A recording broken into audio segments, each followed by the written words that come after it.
Sarah Mitchell sat in the corner of the music room, watching her fingers move slowly across the piano keys. The afternoon sun came through the tall windows, making patterns of light and shadow on the old wooden floor.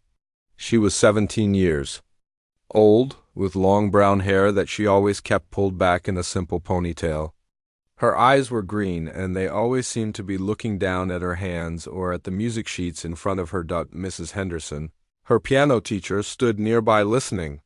She was a woman in her 60s with gray hair and kind eyes behind wire-rimmed glasses. She had been teaching Sarah for 3 years now, and she knew something special about this quiet girl that Sarah herself did not know yet. "That was beautiful, Sarah," Mrs. Henderson said softly as the last notes faded away. "You played that piece with such feeling." Sarah looked up quickly, then back down at the keys. "It was just okay," she said in a voice so quiet that Mrs. Henderson had to lean closer to hear her. This was how their lessons always went. Sarah would play something wonderful, Mrs. Henderson would praise her, and Sarah would act like it was nothing special. But Mrs. Henderson knew better. She had been teaching piano for over 40 years, and she had never heard a student play with such natural emotion and skill. Sarah lived with her parents in a small house on Maple Street. Her father worked at the bank downtown, and her mother was a nurse at the local hospital. They were good people who loved their daughter very much, but they were always busy with work and did not understand how special Sarah's musical gift really was. At school, Sarah was known as the quiet girl who sat in the back of every class. She got good grades, but she never raised her hand to answer questions. She ate lunch alone most days, reading books or doing homework. The other students were not mean to her, but they did not really notice her either. She was like a ghost moving through the hallways, but when Sarah sat down at a piano, something magical happened. Her whole body would relax, and her fingers would find the keys like they were meant to be there.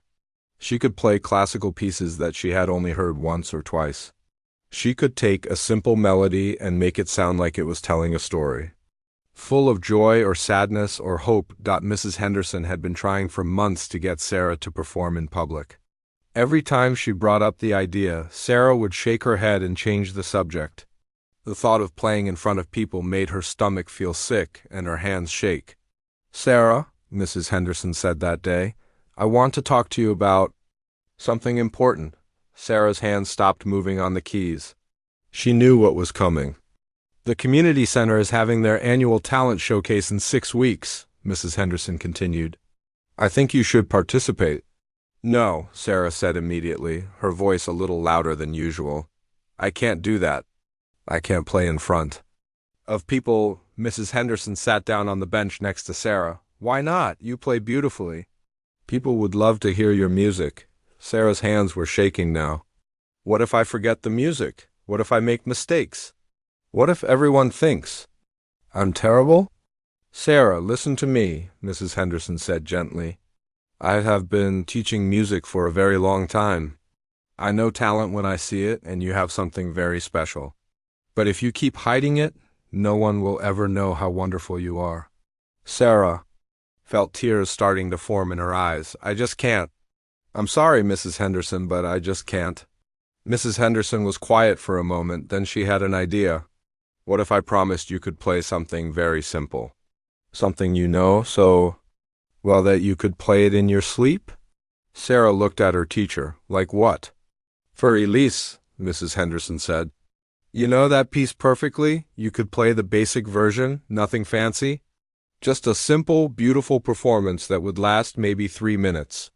Sarah had been playing for Elise since she was 14.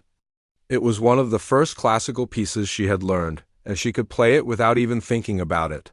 She had played it hundreds of times in this very room. "Just the basic version?" Sarah asked. "Nothing complicated?" "Nothing complicated," Mrs. Henderson promised. "Just you, the piano, and that beautiful melody that Beethoven wrote." Sarah was quiet for a long time. She thought about all the times she had dreamed of sharing her music with people. She thought about how good it felt when she played, how the music seemed to flow from somewhere deep inside her. But she also thought about all the things that could go wrong. "How many people will be there?" she asked. Maybe 100 people from the community, Mrs. Henderson said. Families, friends, neighbors, good people who just want to see local talent. Sarah's stomach felt sick again. 100 people seemed like 1,000,000 people to her. I don't know, she said. I need to think about it, Mrs. Henderson smiled. That's all I ask. Just think about it. You don't have to decide today. For the rest of the lesson, they worked on some easier pieces. Sarah's mind kept wandering to the talent showcase. She imagined herself walking onto a stage in front of all those people. She imagined sitting down at the piano with everyone watching her. The thought made her feel dizzy, but there was another part of her, a small part that she usually kept quiet, that was excited about the idea. This part of her wanted to share the music that she loved so much. This part of her wanted to see what would happen if she was brave enough to let people hear what she could do. When the lesson was over, Sarah packed up her music book slowly. Mrs. Henderson watched her, hoping that she had planted a seed that might grow into something beautiful. Sarah, Mrs. Henderson said as Sarah reached the door, remember that the most beautiful flowers are the ones that have the courage to bloom. Sarah nodded and walked out into the afternoon sunshine. She had a lot to think about. 3 days later, Sarah finally made her decision. She called Mrs. Henderson on a Tuesday evening just after dinner. Her hands were shaking as she dialed the number. Double quotes, Mrs. Henderson, Sarah said when her teacher answered. It's Sarah. I've been thinking about what you said. Yes, dear? Mrs. Henderson's voice was warm and encouraging. I want to do it, Sarah said quickly before she could change her mind. I want to play in the talent showcase. There was a moment of silence, then Mrs. Henderson let out a happy laugh. Oh, Sarah, that's wonderful news. I'm so proud of you for being brave. Just remember, Sarah said, it has to be simple, just for Elise, the basic version. Of course, Mrs. Henderson agreed. Just like we talked about. Nothing fancy, just beautiful music. After Sarah hung up the phone, she sat in her room feeling both excited and terrified. She had actually said yes. She was going to perform in front of people. The thought made her heart beat fast, but she tried to tell herself that it would be. Okay. The next day at school, Sarah almost forgot about her decision. She went through her classes like always, sitting quietly and taking notes. But at lunch, she remembered, and suddenly her sandwich tasted like cardboard. She was really going to do this. That evening at dinner, Sarah decided to tell her parents. Her mother, Linda, was talking about her day at the hospital. Her father, Robert, was reading the newspaper while he ate. They were both tired from work, but they always tried to make time for family dinner. Mom, Dad, Sarah said, interrupting. Her mother's story about a difficult patient. I have something to tell you. Both her parents looked at her with surprise. Sarah rarely spoke during dinner unless they asked her direct questions. What is it, sweetheart? Her mother asked. I'm going to play piano at the Community Center Talent Showcase, Sarah said, the words coming out in a rush. Her father put down his newspaper. Her mother stopped eating completely. They both stared at her. Really? Her father said. You're going to perform in public? Sarah nodded, already feeling nervous about their reaction. Oh, honey, that's amazing. Her mother exclaimed. I can't believe you're finally going to let people hear how talented you are. Her father smiled widely. We're so proud of you, Sarah. When is it? In 5 weeks, Sarah said. It's on a Saturday night. We'll be there, of course, her mother said. And we should invite Grandma and Grandpa and Uncle Mike and Aunt Carol. Oh, and the Johnsons next door have always wanted to hear you play. Sarah felt her stomach drop. You want to invite people? Of course, her father said. This is such a big deal. Our shy little girl is going to perform on stage. We want everyone to be there to support you. And I should call my sister in Chicago, her mother continued, getting more excited. Maybe she and Tom can drive down for the weekend. The kids would love to hear their cousin play piano. Sarah felt like the room was spinning. What had started as a simple performance for maybe 100 strangers was turning into a family event. All these people who knew her, who had expectations about what she could do, would be watching her. Mom, Sarah said weakly, Maybe we don't need to invite so many people. Nonsense, her mother said. This is a celebration. You've been hiding your talent for too long. It's time for everyone to see what a special daughter we have. That night, Sarah lay in bed staring at the ceiling. She could hear her parents talking excitedly in the next room about the talent showcase. They were already making plans about where everyone would sit and whether they should bring flowers for her afterward. The next few days were even worse. Word spread quickly through their small town. Mrs. Henderson had mentioned it to some of her other students' parents. Sarah's mother had told her coworkers at the hospital. Her father had mentioned it to customers at the bank. Everywhere Sarah went, people were talking about her upcoming performance. At the grocery store, Mrs. Peterson from down the street stopped her mother to say how excited she was to finally hear Sarah play. At school, even some of her classmates had heard about it and were asking her about it. I didn't know you played piano, said Jennifer, a girl from her English class. That's so cool. I'll try to come watch you. Sarah just nodded and mumbled something about it being no big deal, but inside she felt panic rising. This was not what she had planned. She had imagined playing for a room full of strangers who didn't know her and wouldn't have any expectations. Now, it seemed like half the town was planning to come, 2 weeks before the showcase. Sarah's grandmother called from the next town over. Sarah, dear, her grandmother said when Sarah answered the phone, your mother told me about your piano performance. I'm so excited. I've been telling all my friends at the senior center about my granddaughter, the musician. Grandma, it's really not that big of a deal, Sarah said. Oh, but it is, her grandmother replied. I remember when you were little and you would bang on that toy piano. I always knew you were going to be special. Now you're finally going to show everyone what you can do. After the phone call, Sarah went to her room and closed the door.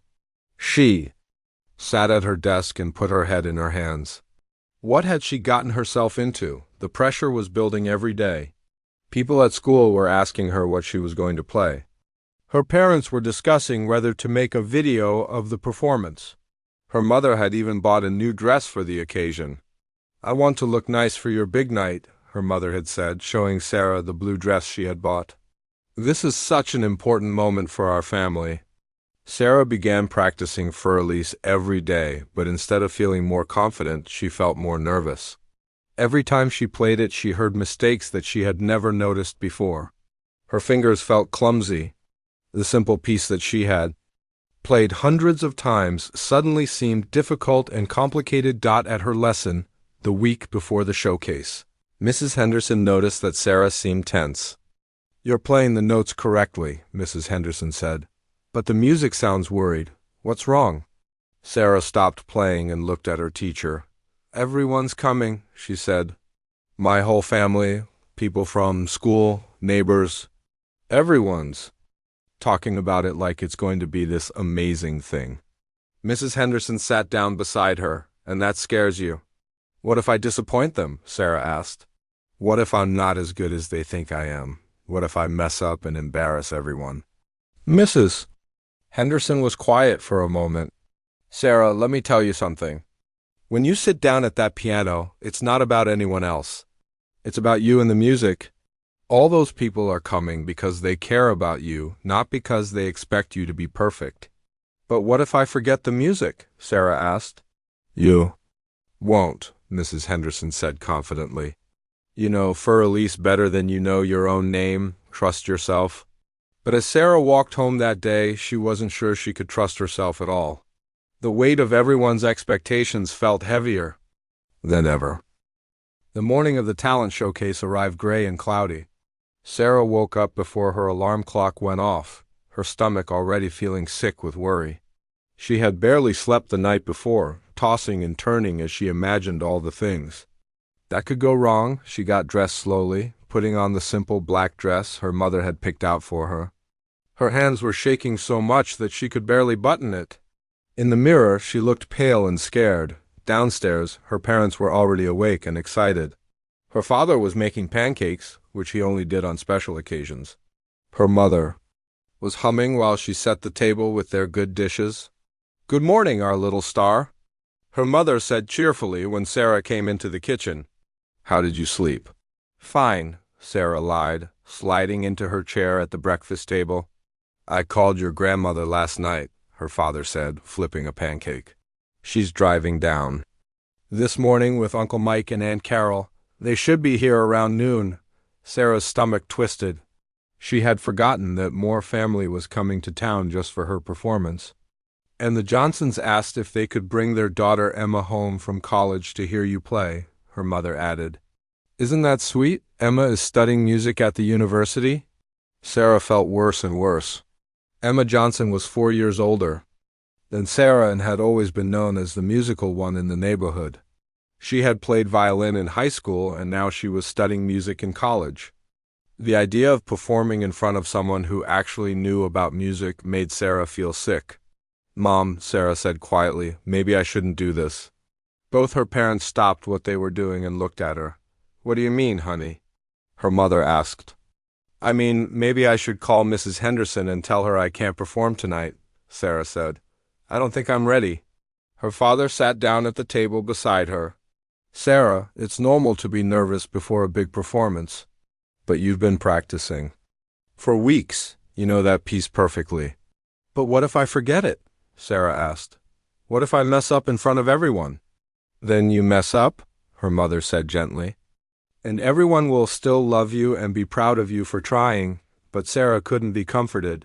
The more she thought about the evening ahead, the more convinced she became that it was a terrible mistake. After breakfast, she went up to her room and called Mrs. Henderson. Mrs. Henderson? Sarah said when her teacher answered. It's Sarah, I can't do it. Sarah, slow down, Mrs. Henderson said calmly. Tell me what's wrong. I can't perform tonight, Sarah said, and she started to cry. I thought I could do it, but I can't. There are going to be too many people there, and they're all expecting me to be good, and I'm not good enough. Mrs. Henderson listened patiently as Sarah explained all her fears. She talked about how her parents had invited so many people and how everyone was treating it like such a big event and how scared she was of disappointing everyone. Sarah, Mrs. Henderson said when she had finished, do you remember the first time you played Für Elise for me? Sarah sniffled. Yes. You were 14 years old and you had only been taking lessons for 6 months. But when you played that piece, I knew I was listening to something special. Not because you played every note perfectly, but because you played it with feeling. But that was just for you, Sarah said. That was different. The music isn't different, Mrs. Henderson said. You're still the same person with the same gift. The only thing that's changed is that more people will get to hear it. Mrs. Henderson paused, then continued. Sarah, let me tell you about my first performance. I was about your age and I was supposed to play at my church's Christmas concert. I was so nervous that I threw up twice before I went on stage. You did? Sarah asked, surprised. I did. And when I sat down at the piano, my hands were shaking so badly that I could barely find the keys. But then I started to play and something magical happened. The music took over and I forgot about being nervous. I forgot about the audience. I just played what happened. It was the most beautiful thing I had ever experienced, Mrs. Henderson said. And afterward, people came up to me and told me how the music had made them feel. Some people even cried. That's when I realized that music isn't about being perfect. It's about sharing something beautiful with other people. Sarah was quiet for a moment. But what if I'm not as good as you were? Sarah, you are better than I was at your age, Mrs. Henderson said honestly. You have a natural gift that I had, to work years to develop. But more than that, you have something special in your heart that comes through when you play. I'm still scared, Sarah admitted. Of course you are, Mrs. Henderson said. Being scared is normal, but being scared doesn't mean you should give up. Sometimes the most beautiful things happen when we're brave enough to do something that scares us. After they hung up, Sarah sat in her room thinking about what Mrs. Henderson had said. She went to her keyboard and played through Für Elise one more time. Her fingers moved smoothly across the keys, playing the familiar melody that she had known for years, but even as she played, doubts continued to fill her mind. What if she froze up? On stage? What if her mind went blank? What if she made mistakes that everyone would notice? Around lunchtime, her grandmother arrived with Uncle Mike and Aunt Carol. They came into the house full of excitement and energy. "There's our little musician," her grandmother said, giving Sarah a big hug. "I can't wait to hear you play tonight. I've been bragging about you to everyone I know." Uncle Mike patted Sarah on the shoulder. "Your mom says you're really talented.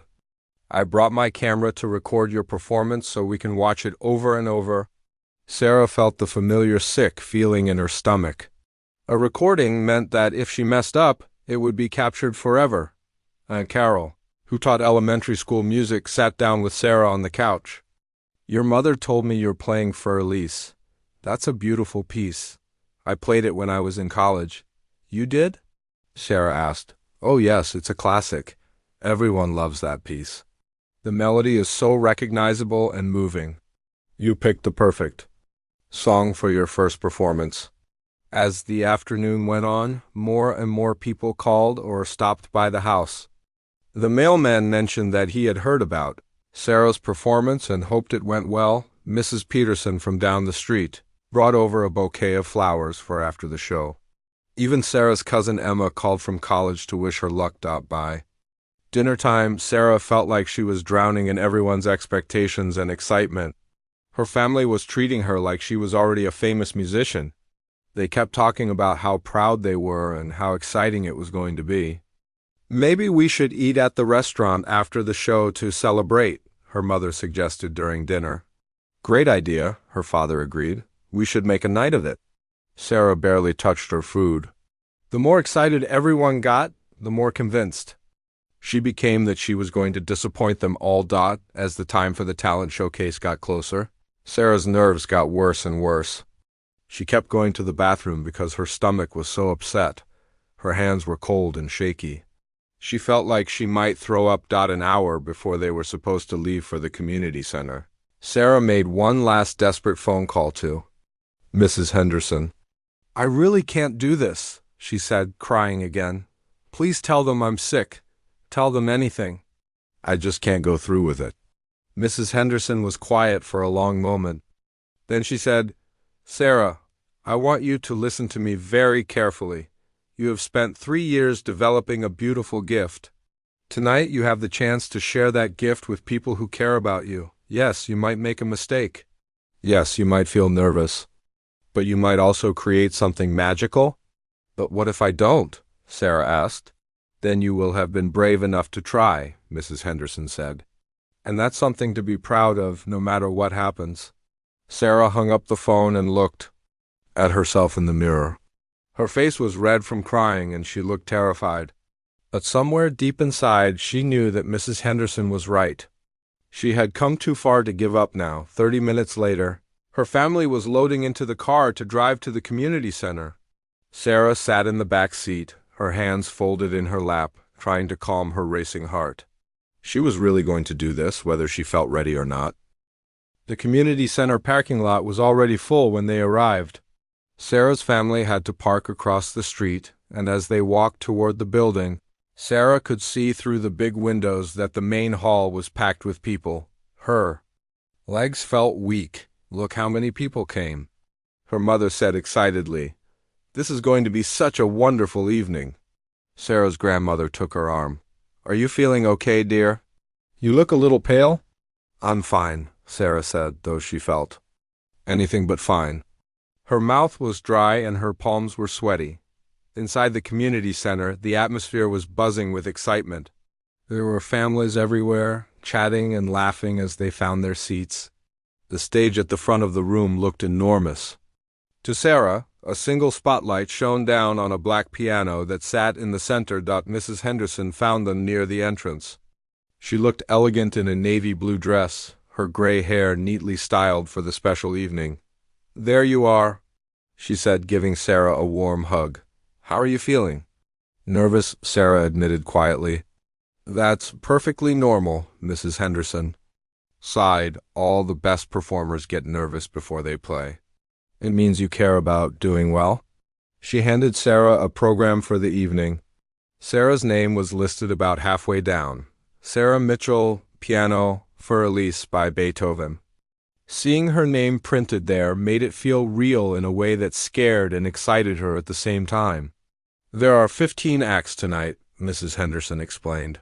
"You'll be the 8th performer, so you'll have some time to watch the others and get comfortable with the atmosphere." Sarah's family found seats in the 4th row, right in the center. Sarah could see people she knew scattered throughout the audience. There were her neighbors, some of her parents' co-workers, kids from school, and family friends. She even spotted Emma Johnson, home from college, sitting with her parents. The lights dimmed and the show began. The first performer was a 10-year-old girl who sang a song from a popular movie. She was confident and cute, and the audience clapped enthusiastically when she finished. Next came a group of teenagers who did a comedy skit that made everyone laugh. Sarah tried to pay attention to the performances, but her mind kept wandering to her own act. She kept thinking about walking up those steps to the stage, sitting down at that piano in front of all these people, and placing her fingers on the keys while everyone watched. A middle-aged man played guitar and sang country songs. Twin girls, who looked about 12 years old, did a tap dance routine. A woman in her 30s performed magic tricks that amazed the audience. Everyone seemed so comfortable and confident on stage. "They're all so good," Sarah whispered to Mrs. Henderson, who had sat down beside her family. "You're good too, Mrs." Henderson whispered back. "Just wait and see." As more acts performed, Sarah's nervousness grew stronger. Her hands felt cold and stiff. She kept opening and closing them, trying to keep her fingers loose and ready to play. Her heart was beating so fast that she wondered if other people could hear it. A teenage boy played drums to a recorded song, filling the room with loud, energetic music. After him, an elderly woman recited a poem she had written about her late husband. "There wasn't a dry eye in the house when she finished," Sarah Mitchell, the announcer, called. Playing Für Elise by Beethoven. Sarah's stomach dropped to her feet. This was it. The moment had arrived. She stood up on shaky legs. Her family smiled at her encouragingly. Her grandmother blew her a kiss. Mrs. Henderson squeezed her hand and whispered, "Just remember to breathe and trust yourself." The walk to the stage felt like it took forever. Sarah was aware of everyone watching her as she climbed the 3 steps up to the platform. The spotlight was brighter than she had expected, and for a moment she couldn't see the audience clearly. Because of the glare, the piano bench was positioned perfectly in front of the beautiful black piano. Sarah had practiced on this same piano during the dress rehearsal the week before, so she knew how it felt and sounded. But somehow, in front of all these people, it looked different and intimidating. She sat down and adjusted the bench slightly, the way Mrs. Henderson had taught her. The audience grew quiet, waiting for her to begin. The silence felt heavy and expectant. Sarah placed her hands on the keys, and immediately felt how cold and stiff her fingers were. She took a deep breath, trying to remember everything Mrs. Henderson had told her about staying calm and trusting her muscle memory. She could see her family in the 4th row, all watching her with proud, encouraging faces. Her father gave her a small thumbs up. Her mother had her hands clasped together like she was praying. Mrs. Henderson nodded at her reassuringly. For a moment, Sarah's mind went completely blank. She couldn't remember how Für Elise started. Panic rose in her chest. What if she really had forgotten the music? What if she just sat there and couldn't play anything? Then, almost automatically, her right hand found the opening notes. E, D sharp, E, D sharp, E, B, D, C, A. The familiar melody began to flow from the piano, and suddenly Sarah remembered why she loved this piece so much. The opening phrase of Für Elise was like a gentle conversation between the high and low notes of the piano. Sarah had always imagined it as someone asking a question and then answering it with kindness and understanding. As she played the first section, Sarah began to relax slightly. Her fingers knew this music so well that they moved almost by themselves. The melody was as familiar to her as her own voice, and slowly, the panic in her chest began to ease, but she was still very aware of the audience watching her. She could sense their attention focused on her, and it made her feel exposed and vulnerable. She tried to concentrate only on the music, but part of her mind kept thinking about whether she was playing loud enough, whether anyone could tell how. nervous she was. Whether her posture looked right, the second section of the piece moved into a different key, with a melody that climbed higher on the keyboard. Sarah's left hand played a simple accompaniment while her right hand carried the tune. This part had always been easy for her, but tonight her left hand felt clumsy and uncertain. She was playing the notes correctly, but she could tell that something was missing. The music sounded mechanical and nervous instead of flowing and natural. She was so focused on not making mistakes that she wasn't really making music at all. About halfway through the piece, during a passage that she had played perfectly hundreds of times before, Sarah's mind started to wander to all the things that could still go wrong. What if she forgot the ending? What if her hands cramped up? What if she hit a wrong note and everyone noticed? The audience was completely quiet, listening to every note. Sarah had never experienced such focused attention before, and it was both thrilling and terrifying. She could feel the weight of their expectations, their hope that she would play something beautiful for them. As she moved into the final section of Für Elise, Sarah realized that she was almost finished. Soon, this would all be over, and she would have survived her first public performance. The relief of that thought helped her relax a little more, and the last few phrases of the piece began to flow more naturally from her fingers. But something strange was happening. As Sarah played those final, familiar passages, she found herself thinking not about the audience or her nerves, but about the music itself. Für Elise was such a beautiful piece, full of gentle emotion and graceful melody. For just a moment, she forgot about everything else and simply enjoyed playing it. In that moment, something shifted. The music began to sound less mechanical and more alive. Sarah's touch became softer and more expressive.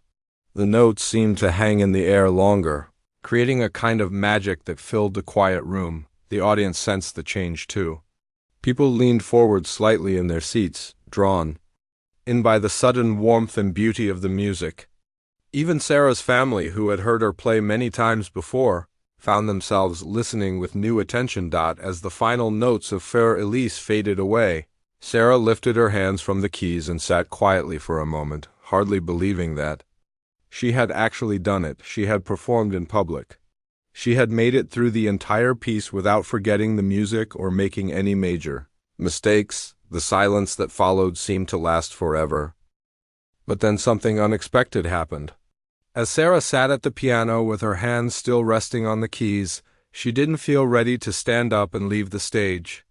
The feeling of having just played Für Elise was still flowing through her, and the music seemed to be calling for something more. Without really thinking about what she was doing, Sarah's fingers found the opening notes of Für Elise again. But this time, instead of playing them exactly as written, she played them softer, with small changes that made the melody sound fresh and new. The audience, who had been about to applaud, grew quiet again. They sensed that something different was happening. Sarah wasn't just repeating the piece. She was exploring it in a new way. Sarah herself was surprised by what her hands were doing. She had never planned to play Für Elise twice, and she certainly hadn't planned to change it. But as her fingers moved across the keys, she found herself adding little decorations to the melody. Small musical flowers that made the familiar tune sound more beautiful and personal. Where the original piece had simple single notes, Sarah began to add gentle chords underneath. Where Beethoven had written plain melodies, Sarah found herself adding tiny runs and ornaments that sparkled like jewels in the music. It was as if she was taking the dress-up version of Für Elise and putting elegant jewelry on it. Mrs. Henderson sat in the audience with her mouth slightly open, amazed by what she was hearing. In all the years she had been teaching Sarah, she had never heard her student improvise like this. Sarah had always been careful to play exactly what was written on the page, never adding her own ideas or changes, but now, under the pressure and emotion of performance, something creative was pouring out of Sarah that she didn't even know she possessed. Her musical instincts, which had been hidden beneath years of shyness and fear, were finally being set free. As Sarah continued to play her transformed version of Für Elise, her confidence grew. The nervousness that had been making her hands shake was melting away, replaced by a feeling of joy and discovery. She was finding out what it felt like to truly express herself through music. And it was better than anything she had ever experienced. The audience was completely captivated. People who had been shifting in their seats and checking their phones were now sitting perfectly still, drawn into the magical sound that was flowing from the piano. Even the children in the audience, who usually got restless during classical music, were listening with wide eyes and open mouths. Sarah's parents looked at each other in amazement. They had heard their daughter play many times at home, but this was something entirely different. This wasn't just their shy daughter playing a piece she had memorized. This was an artist creating something beautiful and unique in the moment. As Sarah reached the end of her improvised version of Für Elise, her musical mind began to wander to other pieces she loved. Almost without realizing it, she began to weave in fragments of a Chopin nocturne that she had been working on with Mrs. Henderson. The melody of Für Elise slowly transformed into the dreamy, romantic sounds of Chopin. The transition was so smooth and natural that it took the audience a moment to realize that they were hearing a completely different piece of music. Sarah's fingers danced across the keys with a grace and confidence that surprised even her. The shy, nervous girl who had walked onto the stage was disappearing. Replaced by someone who was completely at home with the music, the Chopin melody flowed like water. Each note connected to the next in a seamless stream of sound. Sarah played with a sensitivity and emotion that brought tears to some people's eyes.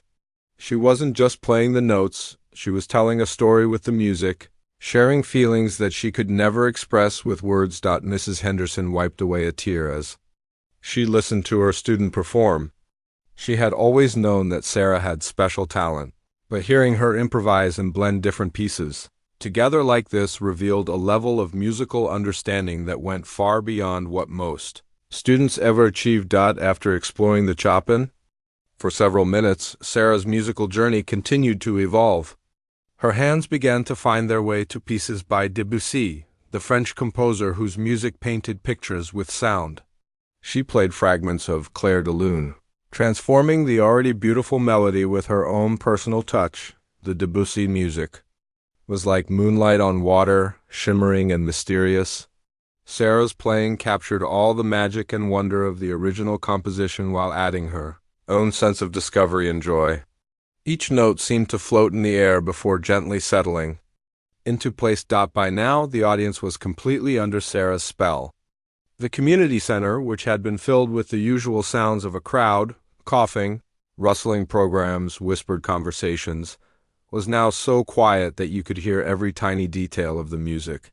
People were afraid to move, afraid to break the magic that was happening on stage. Sarah's grandmother sat with tears streaming down her face, hardly able to believe that this was the same shy granddaughter who usually spoke in whispers. Uncle Mike had completely forgotten about his camera. He was too amazed by what he was hearing to remember to record it. Even the other performers, who were waiting backstage for their turns, had gathered at the side of the stage to listen. The teenage boy who had played drums was shaking his head in amazement. The woman who had done magic tricks whispered to someone beside her, "Now that's real magic." As Sarah continued to play, moving seamlessly from one musical idea to another, she began to feel like she was having a conversation with the piano itself. The instrument seemed to be responding to her touch, offering up new sounds and possibilities that she had never noticed before. She found herself playing passages that she didn't remember learning, musical ideas that seemed to come from somewhere deep inside her. It was as if all the years of practice and all the music she had ever heard were combining in her mind and flowing out through her fingers. The improvisation continued for what felt like hours but was probably only about 10 minutes. Sarah explored musical territories she had never visited before, creating bridges between different styles and time periods, weaving together classical melodies with her own original ideas, and through it all, the audience sat in perfect silence, transported by the beauty of what they were hearing. This wasn't just a performance anymore, it was a musical journey that Sarah was taking them on, showing them places they had never been and feelings they had never quite experienced before. Sarah herself was lost in the music, completely forgetting about the audience, the stage, and her nerves. She was existing purely in the moment, connected to something larger than herself through the power of music. Her hands moved across the keys with a life of their own, creating sounds that seemed to come from her very soul, for the first time. In her life, Sarah understood what Mrs. Henderson had been trying to tell her about the magic of music. It wasn't about playing the notes perfectly or impressing people with technical skill. It was about opening your heart and letting something beautiful flow through you to touch other people's hearts as well. As her musical exploration began to wind down, Sarah found herself returning to the familiar territory Elise, but now the simple melody sounded completely different, richer, more meaningful, transformed by everything that had come before it. She played the final phrases with a gentleness and beauty that made the familiar music sound like it was being heard for the first time. As Sarah played those final transformed notes of Für Elise, something profound was happening both to her and to everyone listening. The shy, frightened girl who had reluctantly walked onto the stage was completely gone. In her place sat a confident, young woman who had discovered her true voice through music. The transformation hadn't happened all at once. It had been gradual, like a flower slowly opening to the sun. Each musical phrase had brought Sarah a little further out of her shell. Each flowing melody had made her a little braver, until finally she was playing with a freedom and joy that she had never experienced before. Her posture had changed completely. Where she had started the evening hunched over the keys, nervous and stiff, she now sat tall and graceful, her body moving naturally with the music. Her hands, which had been cold and shaky when she first sat down, now danced across the piano. With elegant confidence, most remarkably, her face had been transformed. The fear and worry that had marked her expression for weeks had melted away, replaced by a look of pure joy and concentration. Her eyes were bright and alive, focused not on the audience but on the music itself, as if she and the piano were having a private conversation that happened to be taking place in front of 100 people. Mrs. Henderson watched this transformation with a mixture of pride and amazement. She had spent years trying to coax Sarah out of her musical shell, encouraging her to take risks and express herself more freely. But she had never imagined that it would happen so dramatically in front of an audience during what was supposed to be a simple 3-minute performance. In the audience, people were witnessing something they would remember for the rest of their lives. What had started as a community talent showcase had become something much more special, a moment when a young artist discovered her true abilities and shared them with the world. Sarah's parents sat in stunned silence, hardly recognizing their daughter. The quiet girl who rarely spoke above a whisper was commanding the attention of an entire room through the power of her music. They had always known she was talented, but this performance was revealing depths of artistry and emotion that none of them had suspected.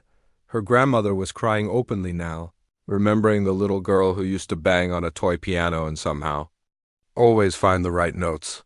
She had always believed that Sarah was special, but seeing her granddaughter blossom on stage like this was more beautiful than anything she could have imagined. Even the other young people in the audience, who might normally be bored by classical music, were completely captivated. There was something about Sarah's playing that spoke to them on an emotional level that went beyond musical style or technical skill.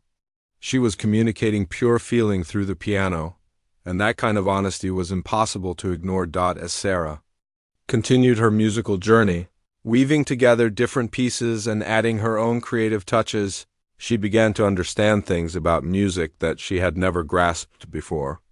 She realized that the notes on the page were just the beginning. The real music happened when you brought your own heart and soul to those notes and made them come alive. She also understood, for the first time, why Mrs. Henderson had been so insistent that she perform in public. Music wasn't meant to be kept locked away in practice rooms and empty houses. It was meant to be shared, to connect people, to create moments of beauty and wonder that brought communities together. The improvisation that had begun so spontaneously was now flowing in directions that surprised even Sarah. Her fingers found their way to pieces she had only heard once or twice. Melodies that she thought she had forgotten but that were apparently stored somewhere deep in her musical memory. She played fragments of Mozart that sparkled like champagne bubbles. She explored sections of Bach that unfolded like mathematical puzzles made of pure beauty. She touched on Brahms' melodies that seemed to capture all the bittersweet emotions of growing up and leaving childhood behind. But throughout all of these musical explorations, Sarah never lost sight of her original theme.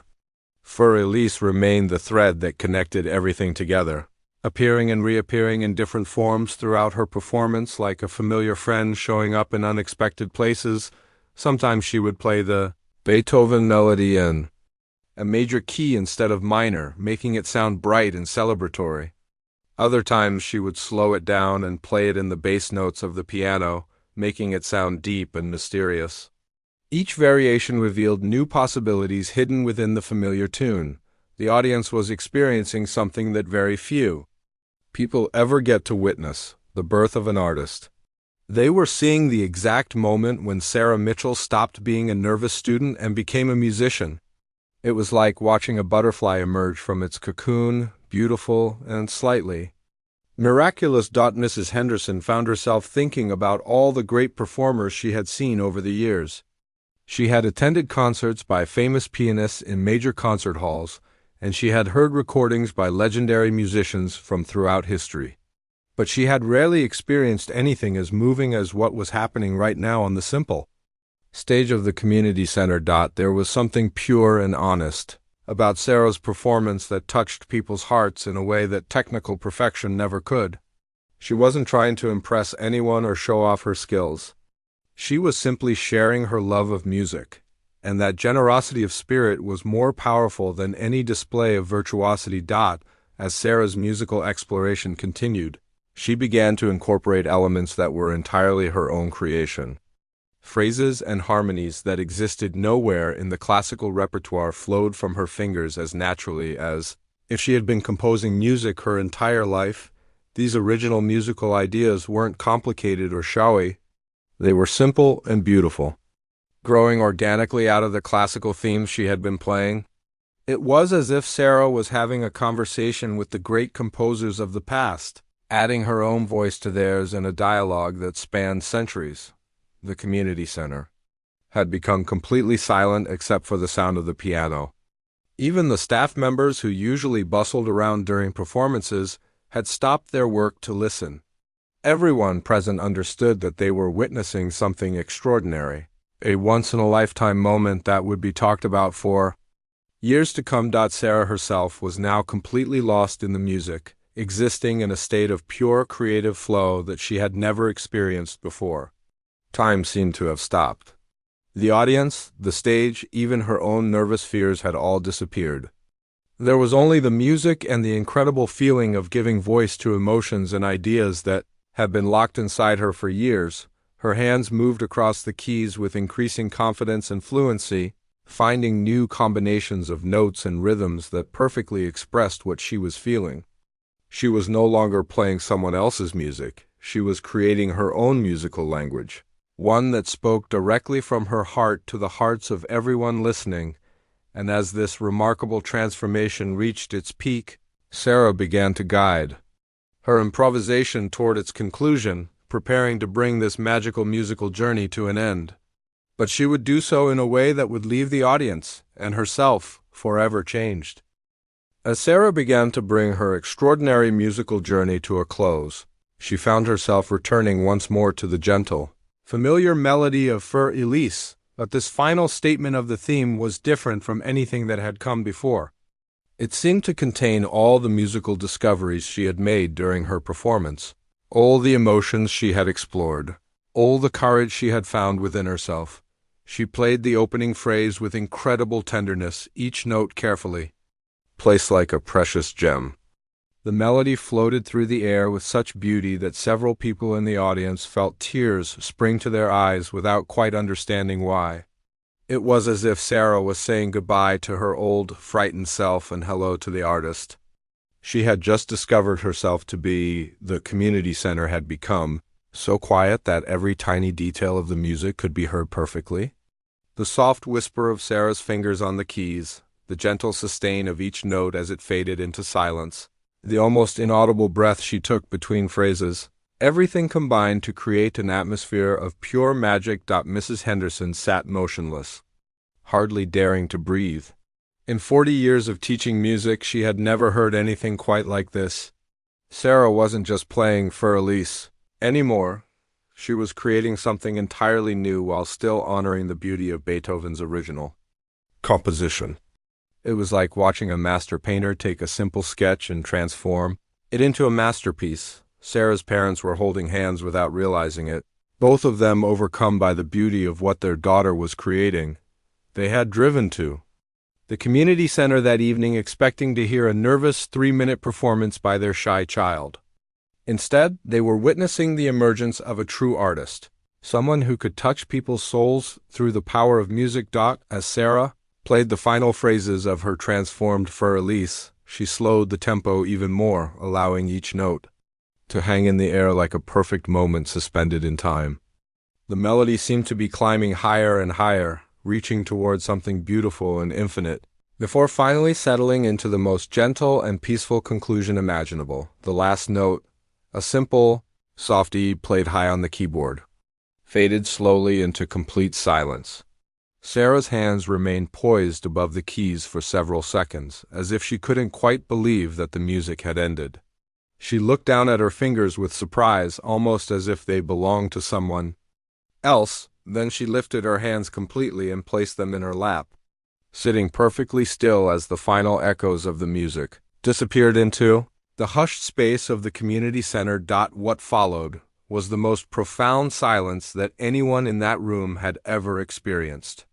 It wasn't the ordinary quiet that comes at the end of a performance when people are getting ready to clap. This was something deeper and more meaningful, a silence filled with awe and wonder. As if everyone present was afraid that speaking or moving might break a spell that was too beautiful to disturb. The silence stretched on for what felt like minutes, but was probably only about 10 seconds. During that time, something remarkable was happening in the hearts and minds of everyone who had witnessed Sarah's performance. They were processing what they had just heard, trying to understand how a 17-year-old girl who had been nervous about playing a simple classical piece had just delivered one of the most moving musical experiences of their lives. Sarah herself sat at the piano, in a state of quiet amazement. She could feel the attention of the entire audience focused on her, but for the first time in her life, that attention didn't make her nervous or uncomfortable. Instead, she felt a deep sense of connection to everyone in the room, as if her music had created invisible threads linking her heart to theirs. In the fourth row, her grandmother was crying silently, her hand pressed to her mouth in wonder. She was thinking about all the family gatherings where Sarah had refused to play piano for relatives, all the times when this incredible gift had been hidden away because of shyness and fear. Tonight, finally, the world had gotten to see what Sarah was truly capable of. Emma Johnson, the college music student, sat with her mouth slightly open, stunned by what she had just heard. She had studied music theory and performance for years, but Sarah's improvisation had shown her possibilities she had never considered. It wasn't technically perfect in the academic sense, but it was emotionally perfect in a way that textbooks could never teach. Even the other performers waiting backstage were affected by the profound silence. The comedy duo who were supposed to go on next looked at each other and whispered that they didn't know how they could possibly follow what they had just witnessed. The woman who had planned to sing a popular song was wondering if she should choose something more meaningful for her performance. Mrs. Henderson felt tears running down her cheeks as she sat in the extraordinary quiet. She was thinking about all the times she had tried to convince Sarah to take risks with her music, to trust her instincts and let her emotions guide her playing. Tonight, finally, Sarah had done exactly that, and the results had been more beautiful than anything Mrs. Henderson could have imagined.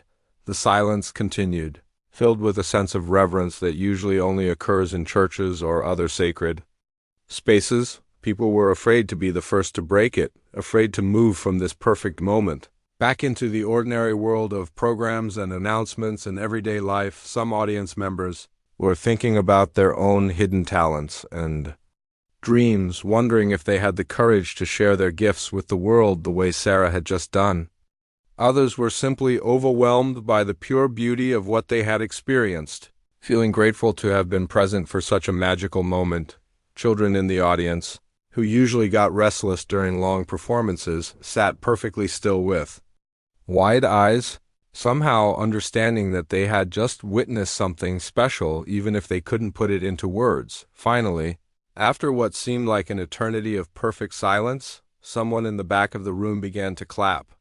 But it wasn't the usual enthusiastic applause that follows most performances. These were slow, deliberate claps, filled with respect and admiration. The sound seemed almost sacred in the hushed atmosphere of the community center. One by one, people began to join in the applause, but it remained slow and reverent rather than energetic and celebratory. People were standing up, but they were doing so with the kind of careful, respectful movement that you might see in a cathedral. Sarah looked out at the audience and saw faces filled with wonder and appreciation. Her father was wiping tears from his eyes. Her mother was clapping with her hands pressed to her heart.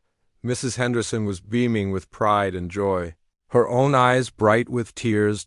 As more and more people rose to their feet, the applause gradually grew stronger, but it never lost its sense of reverence and awe. This wasn't just appreciation for a good performance. This was recognition of something truly extraordinary.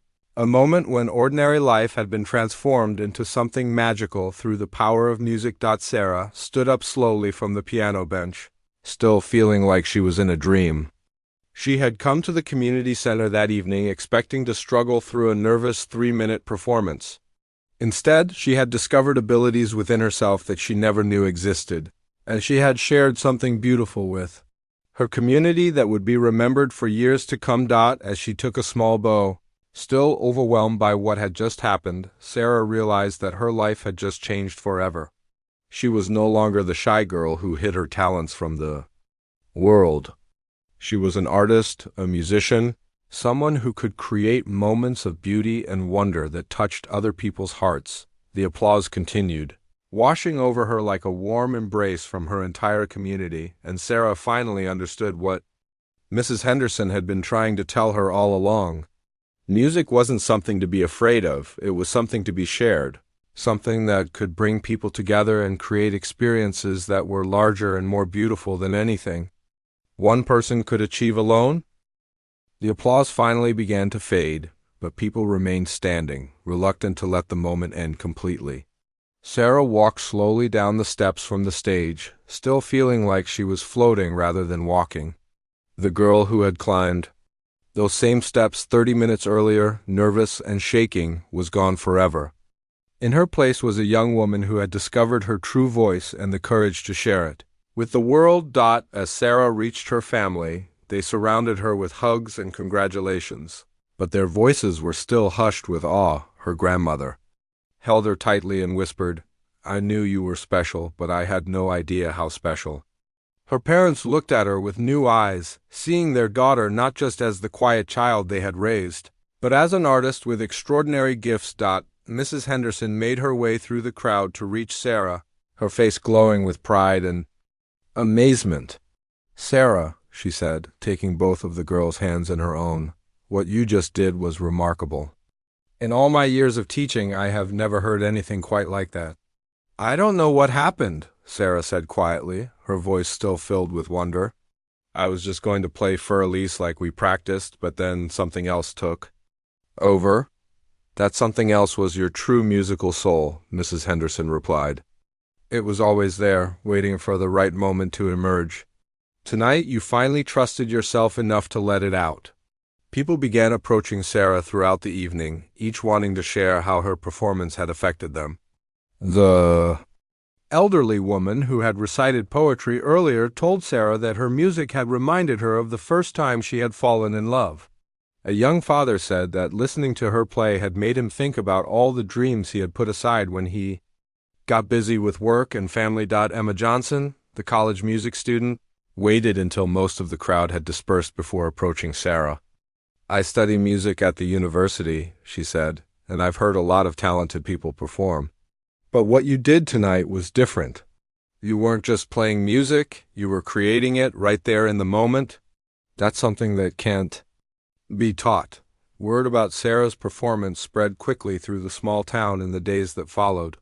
People who hadn't been at the talent showcase heard about it from friends and neighbors. The local newspaper wrote a story about the remarkable young pianist who brought the audience to tears with her impromptu performance. By Monday morning, Sarah's phone was ringing with calls from people she had never met. The music director at the high school wanted to know if she would consider joining the jazz ensemble, where improvisation was encouraged.